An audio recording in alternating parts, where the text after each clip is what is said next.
그러므로 너희는 이렇게 기도하라. 하늘에 계신 우리 아버지여, 이름이 거룩히 여김을 받으시오며 나라가 임하옵시며 뜻이 하늘에서 이루어진 것 같이 땅에서도 이루어지이다. 아멘. 네, 오늘은 9절과 10절에 하나님을 위한 기도, 즉 기도문 중에서 크게 두 가지로 나눈다면 사람을 위한 기도가 있고 하나님을 위한 기도가 있다. 그래서 9절과 10절은 하나님을 위한 기도다, 이렇게 이해하시면 돼요. 그리스도인의 신앙 근본 교리는 세 가지인데 주 기도문과 사도신경과 십계명입니다. 주 기도문은 매일 되풀이되는 삶과 생활 속에서 하나님께 드리는 생활의 고백이고 기도의 고백이고 간구입니다. 사도신경은 성경 전체 66권을 축소한 것으로 하나님께 드리는 신앙 고백입니다. 이 신앙이 확실해야 돼요. 또 십계명은 믿는 자들이 반드시 지켜야 하는 10가지 언약의 법이다 그랬어요. 그래서 신명기 9장 15절 16절에 보면 언약의 두 돌판이 깨지면 다 깨진다 그랬어요. 판을 깨지 말자, 이 말씀을 드렸어요. 그러니까 예수님을 믿는 사람들도 믿지 않는 사람들도 십계명은 해당 사항이 있다 그랬어요, 없다 그랬어요? 있다 그랬어요, 없다 그랬어요? 있다 그랬죠. 그런데 그 사람들은 모를 뿐이죠. 우리가 예수님 믿기 전에는 몰랐을 뿐입니다. 저도 22살에 예수님 믿고 지금까지 달려왔는데 그 전에는 예수 믿지 않는 것이 얼마나 큰 죄인 줄을 몰랐어요. 자, 보이지 않는 죄, 이렇게 피라미드식으로 제가 가끔 설명드리죠. 피라미드에서 하이의 개념, 사람 욕하고 비난하고 폭행하고 이런 것들은 죄라고 하는 것을 세상 사람들도 다 압니다.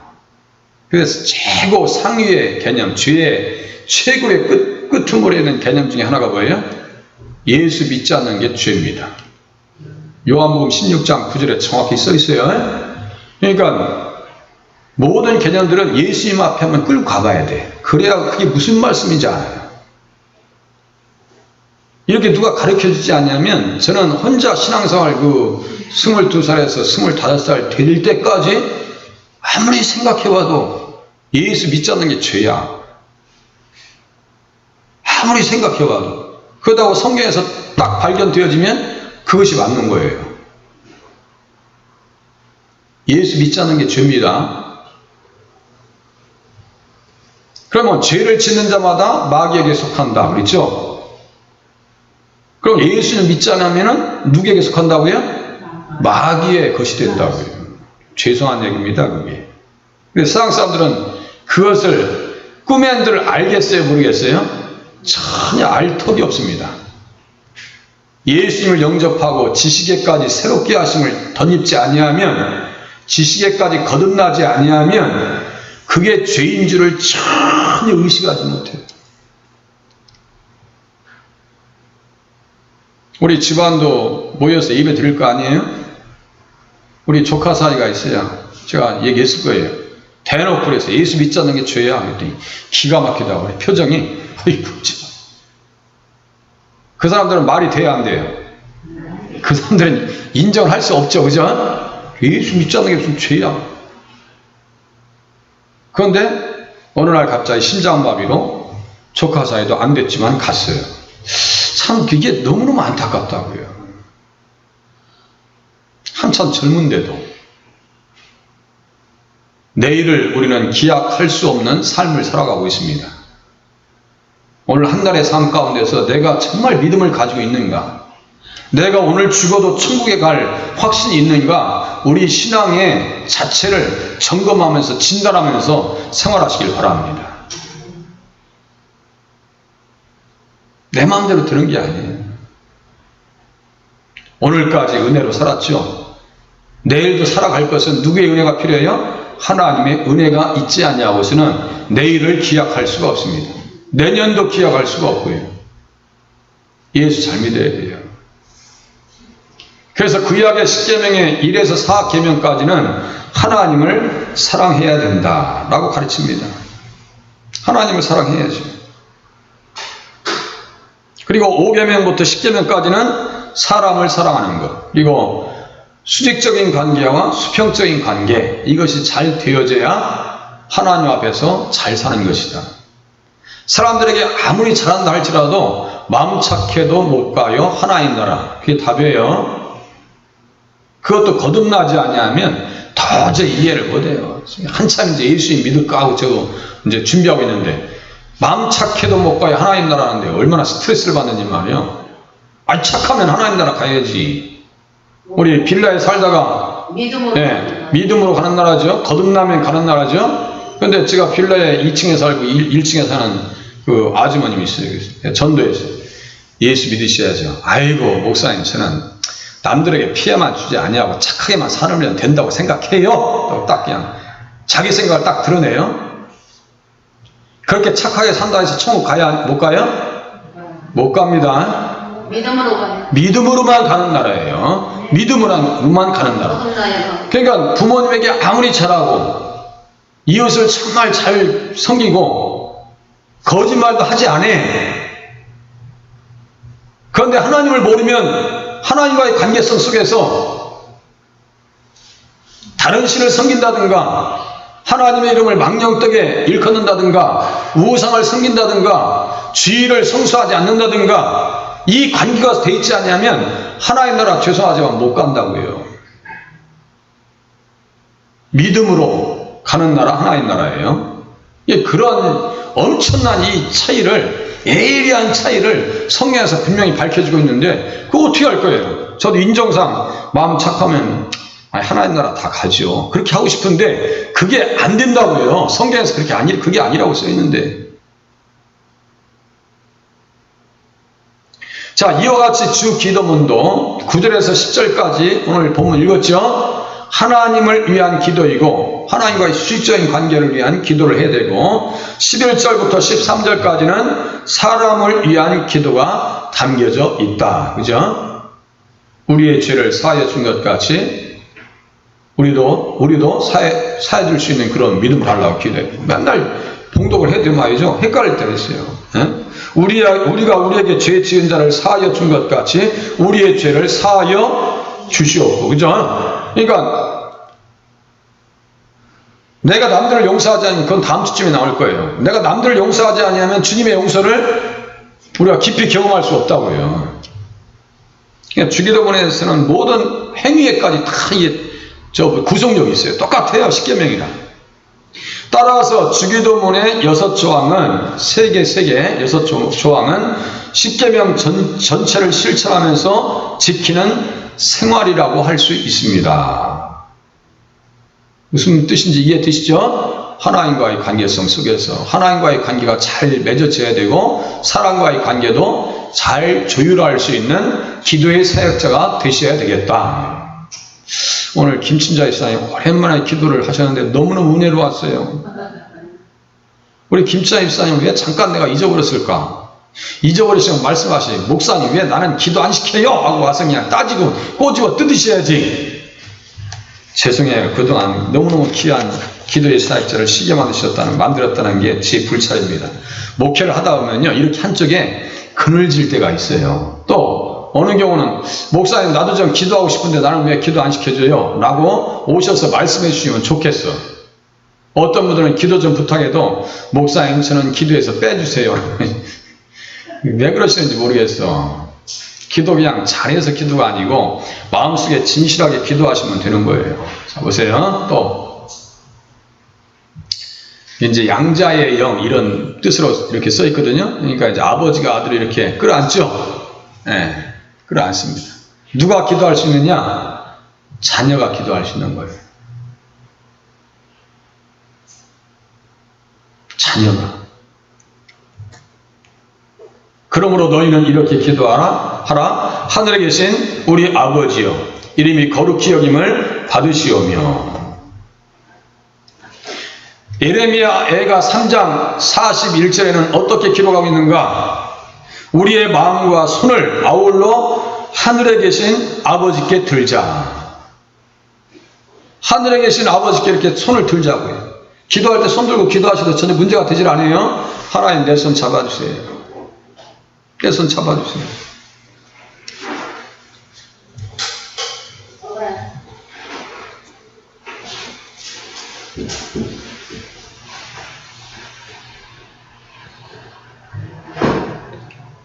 기도는 하나님을 아버지로 모시는 자녀들이 할 수 있는 것입니다. 자녀가 하나님 앞에 기도하지. 그래서 하늘에 계시는 우리 아버지요 라고 부르는 거죠. 그죠? 우리는 양자의 영을 받았어요. 성령님이 우리 안에 함께 하십니다. 그래서 하나님을 아버지라 부를 수 있는 특별한 은혜를 주셨습니다. 몇 주 전에 말씀드린 것 같이 제가 처음에 예수님을 영접하고 뜨거운 마음을 가지고 성경책 보다가 예수님 만나고 교회 왔는데 아버지 소리가 한동안 안 나왔어요. 왜 그랬다 했죠? 구호다는 양자로 입양했기 때문에 이게 처음에 아버지가 잘 안 나와요. 옆에 오는 권사님께서 감리교니까 권사님이니까 남자분들도 권사님이 돼요. 그런데 아들을 입양을 하셨어요. 딸 둘에 아들 하나를 그냥 입양하셨어요. 5학년짜리를 입양했단 말이에요. 그런데 아버지를 안 해가지고 이 녀석이 처음에 막 행패를 부리고 그러더래요. 그런데 지금은 사랑으로 품으니까 아버지가 아버지라는 걸 너무 잘 따른다는 거예요. 우리는 양자의 영을 받았기 때문에 양자의 영을 받아서 신앙생활하기 때문에 모태신앙이라면 괜찮아요. 그런데 중간에 부름받고 거듭나서 오는 사람들은요 아버지라 부르기가 쉽지 않습니다. 저는 그 과정을 다 겪은 사람이에요. 그리고 교회에 처음 오신 분들은 있잖아요. 정말 가슴으로 품어줄 수 있어야 돼요. 넉넉한 사랑을 보여주지 아니하면 교회 생활 적응하기 힘듭니다. 제가 청년 때 교회 가는데 우리 집사람을 만났을 거 아니에요, 거기서? 우리 집사람도 내가 몇 번 만났을 건데 내가 인사하니까 누구시더라? 하고 얼굴 돌리고 있었네. 누구시더라고 얼굴 돌려서 내가 되게 섭섭했었어요. 청년 때. 교회 와서 나도 좀 신앙생활 하려고 하는데, 교회 온 지 내가 한 달이 넘었는데 누구시더라고 얼굴 돌리고 있어. 아이고. 참. 그 사람이 저의 집사람이 됐어요. 그것이 신기하지 않아요? 자, 갈라디아서 4장에 보면은, 한번 찾아보세요. 이게 너무 중요한 부분이거든요. 갈라디아서 4장 4절에서 7절 자녀의 확신 가운데 기도하셔야 되는데 갈라디아서 4장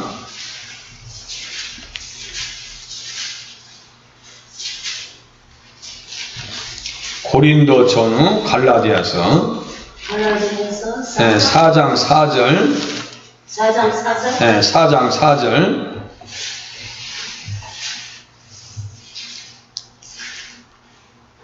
4절 이하 7절까지 같이 한번 보시겠습니다. 같이 시작. 때가 참에 하나님이 그 아들을 보내사 여자에게서 나게 하시고 율법 아래에 나게 하신 것은 율법 아래에 있는 자들을 성령하시고 우리로 아들의 명분을 얻게 하려 하심이라. 너희가 아들이므로 하나님이 그 아들의 영을 우리 마음 가운데 보내사 아빠 아버지라 부르게 하셨느니라. 그러므로 내가 이후로는 종이 아니요 아들이니 아들이면 하나님으로 말미암아 유업을 받을 자니라. 이 유업을 받는다는 게 어제 제가 만환경적인 시각과 현미경적인 시각을 가지고 성경을 봐야 된다라고 하는 표현 속에서 유업을 받는다는 게 똑같습니다. 이게 상속을 받는다는 얘기예요. 어디를 상속받는다는 거예요? 하나님 나라를 상속받는다는 얘기예요. 이런 표현들이요 들었을 때 가슴이 뜨거우셔야 돼. 그리고 때가 참에 하나님이 그 아들을 보내사 여자에게서 나게 하시고, 이 여자가 누구예요? 마리아예요. 창세기 3장 15절에 여자의 후손이라고 할 때 그 여자와 같은 여자예요. 처녀가 잉태하여 아들을 낳을 것이요 이사야서 7장 14절의 말씀과 같은 거예요. 임마누엘이라고 했다지요. 그래서 율법 아래에 있는 자들을 성령하시고, 율법 아래에 있다, 심판 아래에 있다, 저주 아래에 있다, 죄 아래에 있다, 같은 말입니다. 다시요. 율법 아래, 심판 아래, 정죄 가운데, 죄 아래, 그래서 지옥에 있는 백성 이렇게 해도 돼요. 심판 아래 같은 말입니다. 다 율법 아래 있는 자들을 속량하시고, 속량하셨다는 것은 시장에 가서 사왔다는 얘기예요. 그 다음에 보면 아고라 토론방 있었거든요. 그 아고라가 원래 시장이에요. 시장 토론 장소입니다.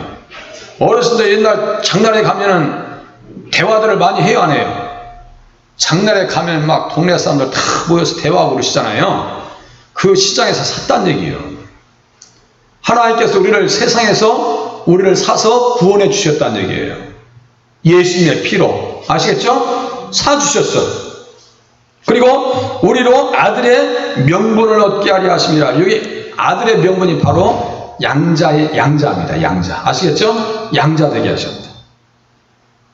그래서 아들의 영을 우리 마음 가운데 보내서 아빠 아버지라 부르게 하셨느니라. 그러니까 하나님 아버지 앞에 기도하는 것은 누가 할 수 있는 거예요? 자녀의 확신 가운데서 있는 자들이 기도할 수 있는 것이다. 자녀이기 때문에 기도하는 자리에 자꾸 나오시는 거예요.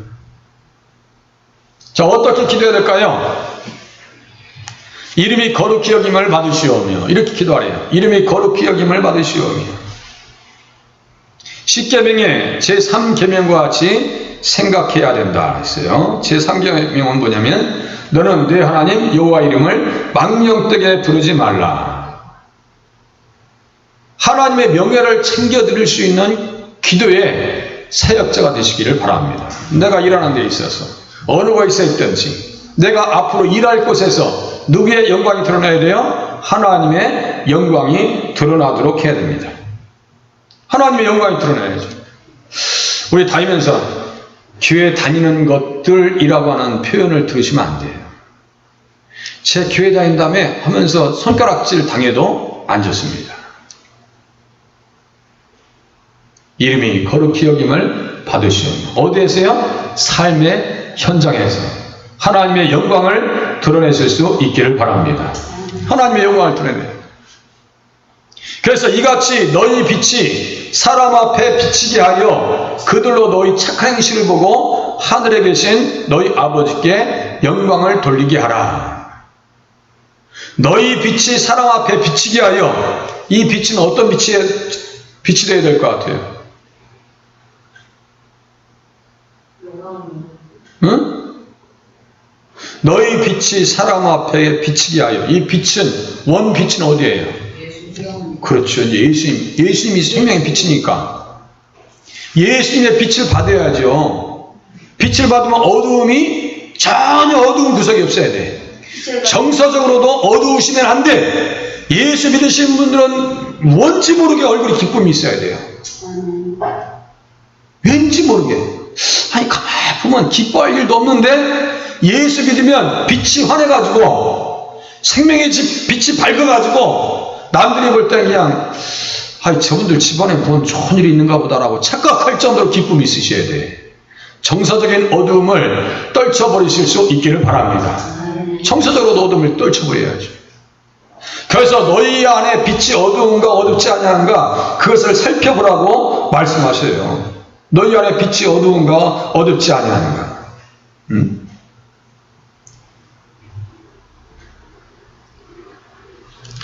6장 한번 보세요. 6장 마태복음 6장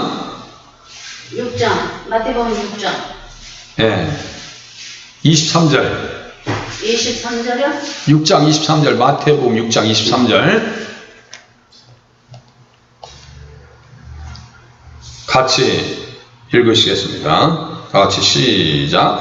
눈이 나쁘면 온몸이 어두울 것이니 그러므로 내게 있는 빛이 어두우면 그 어두움이 얼마나 더하겠느냐. 우리 빛이 어두운 것 같아요? 밝은 것 같아요? 내게 있는 빛이 어두운지 밝은지 한번 지금 이 시간 한번 진단해 보시라니까요. 아멘.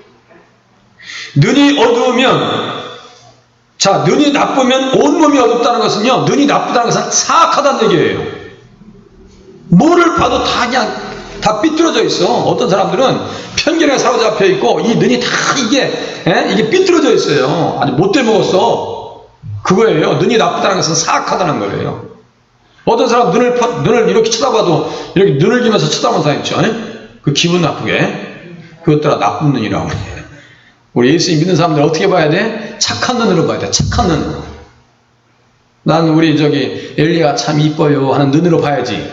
우리 엘리야 쳐다볼 때 그냥 눈을 비면서 이 쳐다보면 안 된단 말이에요.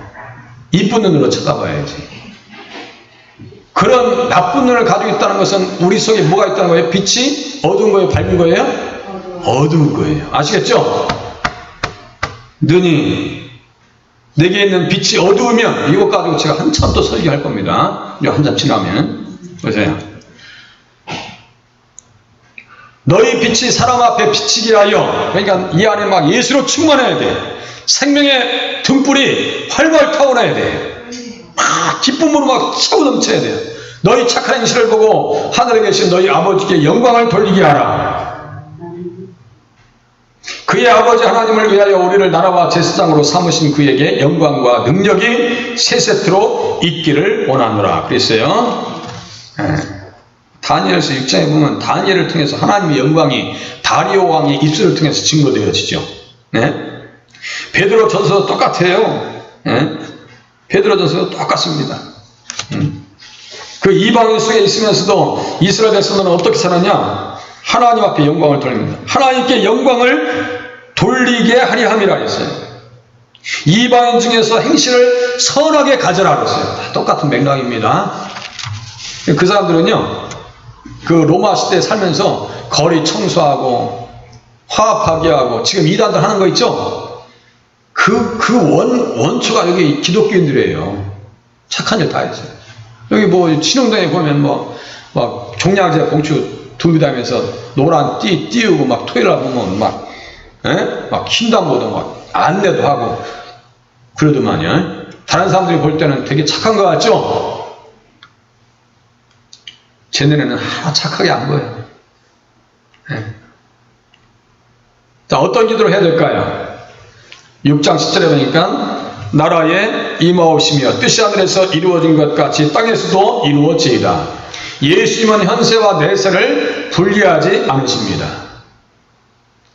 하나님의 말씀으로 다스리는 동시에 성령님께서 사람들의 마음에 임하실 때 그 나라가 이루어진다. 그래서 예수님을 모신 곳이 천국이다. 이렇게 말씀하고 있습니다. 바리새인들이 묻습니다. 하나님 나라가 어느 때 임하나이까? 누가복음 17장 20절이에요. 묻거늘 예수께서 대답하여 이르시되 하나님의 나라는 볼 수 있게 임하는 것이 아니요 또 여기 있다 저기 있다고도 못하리니 하나님 나라는 너희 안에 있느니라. 하나님 나라는 너희 안에 있대요. 그러니까 누가 계시면 우리 안에 예수님 계시면 하나님 나라는 이미 우리 안에서 이루어졌다고 하는 사실을 믿으시길 바랍니다. 여러분 하나님 나라 소유하고 있어요? 나는 하나님 나라 백성이구나. 미래의 나라, 죄와 불의가 청산되는 그리스도의 재림의 날에 그 나라는 완성이 됩니다. 신천 신지의 새로운 새 예루살렘의 왕국이 된다. 이렇게 기록이 났습니다. 계시록 21장에서 22장. 미래에 완성될 하나님의 나라를 바라보면서 기도해야 합니다. 그래서 어떤 나라를 구하라 했어요? 그의 나라와 그의 의를 구하라. 그의 나라와 그의 의를 구하라고 하는 것은 그 나라의 백성답게 살라는 얘기예요. 그 나라의 백성으로, 그 나라의 법으로 살으라는 얘기예요. 다니엘에게 다른 신을 구하는 자는 사자굴에 들어가기로 그냥 법이 다 통과됐어요. 사드락과 메삭과 아벳느고는 느부갓네살 왕 앞에 금신상 앞에 절하기로 돼 있어요. 그런데 그 나라와 그 의를 구하니까 어떻게 돼요? 안 했어요. 할 수가 없는 거예요. 안 한 것이 아니라 할 수가 없어. 할 수가 없어요. 하나님 나라 구하니까 이 땅에서 잘 돼요? 안 돼요? 잘 돼요. 풀무불을 7배로 단련시켜라. 그러면서도 다니엘의 세 친구가 그럽니다. 그리하지 아니하실지라도 내가 들어가서 다 태워진다 할지라도 신경 안 쓴다 이거예요. 그래 내가 오늘 죽으면 천국 가는데 하나의 나라가 어떤 나라이기 때문에 그렇게 다니엘과 그 친구들은 헌신할 수 있을까요? 이 세상 나라보다 하나의 나라가 영원할 줄을 알기 때문에 충성했던 거예요. 무슨 말씀인지 이해돼요? 주기철 목사님께서 왜 모판 위를 걸어가셨을까요? 못을 박아놓은 그 모판 위로 왜 걸어가셨을까요? 천국의 법을 따른 거예요. 하나님의 나라와 의를 구하신 겁니다. 우리 손요한 목사님께서 왜 당신의 아들을 죽인 그 공산주의자를 입양하셨어요? 하나님의 나라를 구한 방법이었습니다. 그것이 사랑의 나라예요.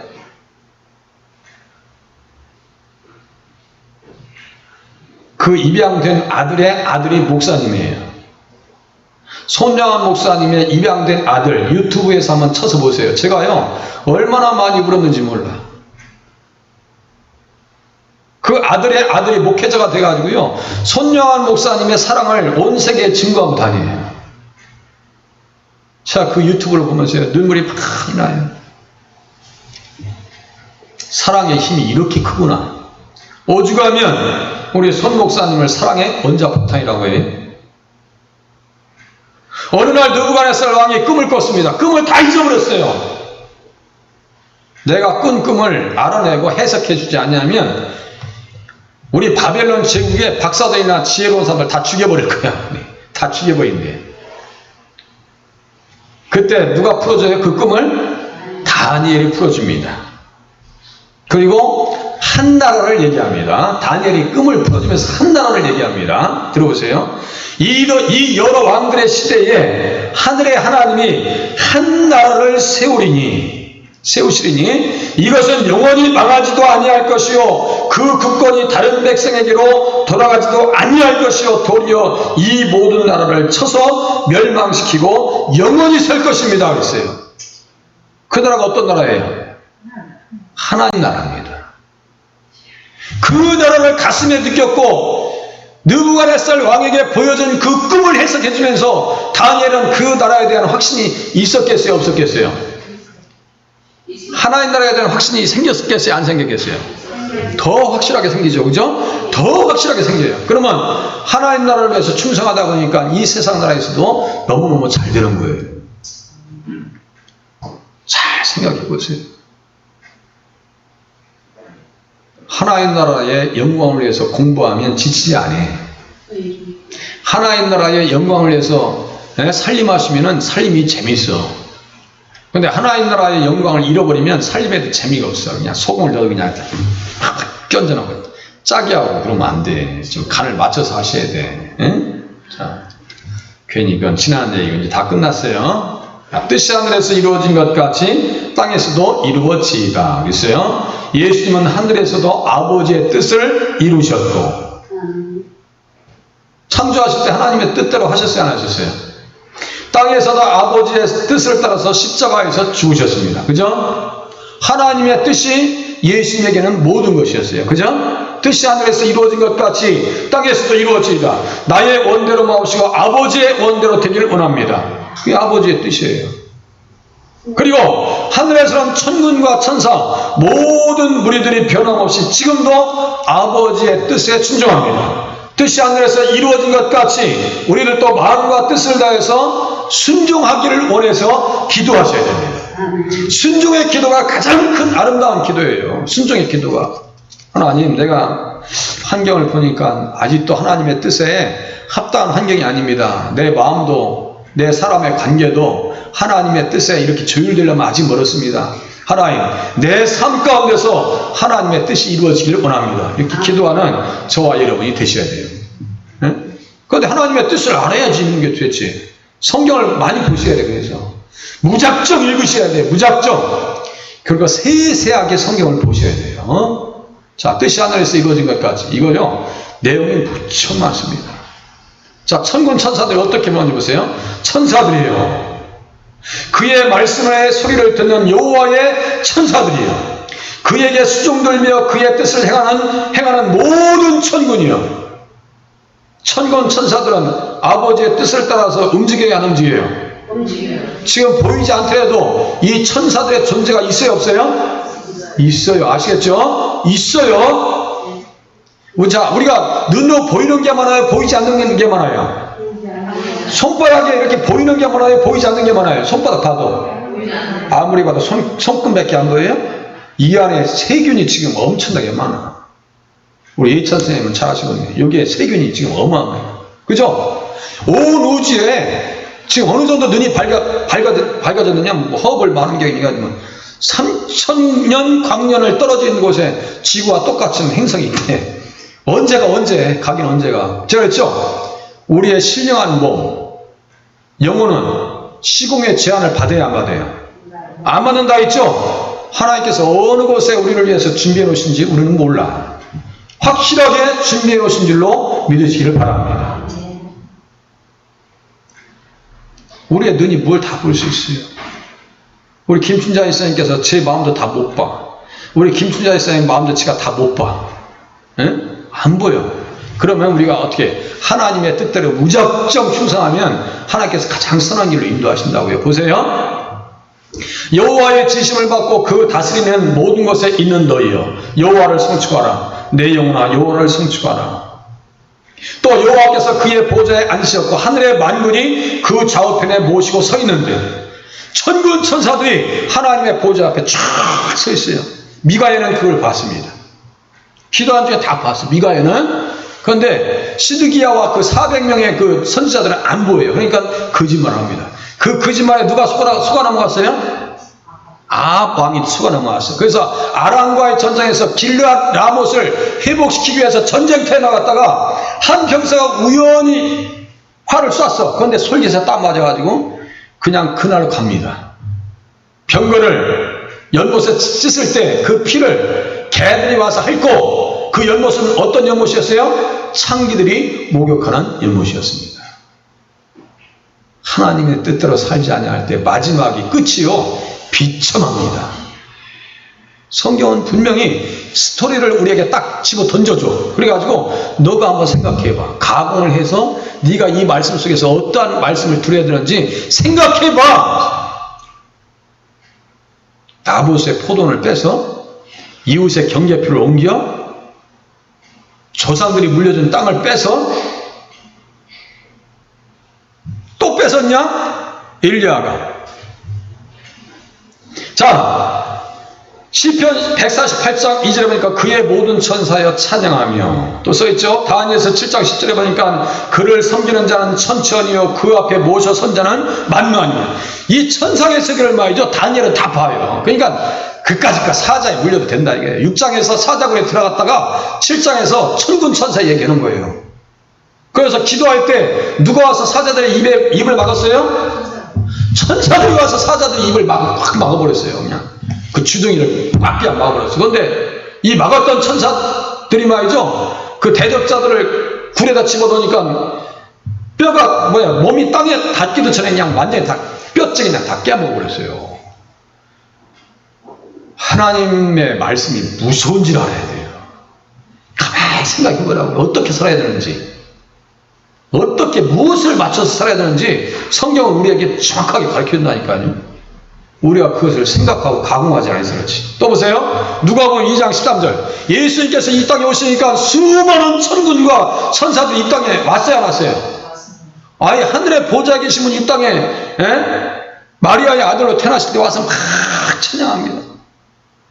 하늘엔 영광이요 땅에서는 그의 기뻐하심을 입은 사람들 중에 평화로다. 아이 천군 천사들이 온다니까요. 그 중에서는 택하심을 받은 천사가 있고요. 모든 천사들은 주님 앞에 경배하게 되어 있고요. 섬기는 영이라고 말씀드렸고, 천사들이 주님에게 복종한다고 써있어요. 그죠? 그렇게 하고 반대로 광명의 천사, 사탄도 자기를 광명의 천사로 가장한다 있죠. 제가 그랬어요. 이단들도 영적 현상이 나타난다고 했어요, 안 했어요? 엄청 나타납니다. 이단들도 영적 현상이 나타납니다. 이적과 표적, 거짓 이적과 표적도 나타나고 다 나타나요. 아시겠죠? 치료도 있겠어요, 없겠어요? 다 다 때려서 합니다. 그런데 영혼만 구원 못 시킵니다. 아시겠죠? 영혼 구원은 안 돼요. 그리고 범죄한 천사가 있어요. 베드로후서 2장 4절에는 범죄한 천사가 있다고 했어요. 그러니까 뜻이 하늘에서 이루어진 것 같이 땅에서도 이루어지다 라고 하는 것은 이 범죄한 천사와 광명한 천사와 이 땅에서 거짓된 것들이 다 불과 유황불로 들어가게 해 주시옵소서라고 하는 기도까지 다 포함되어 있어요. 그죠?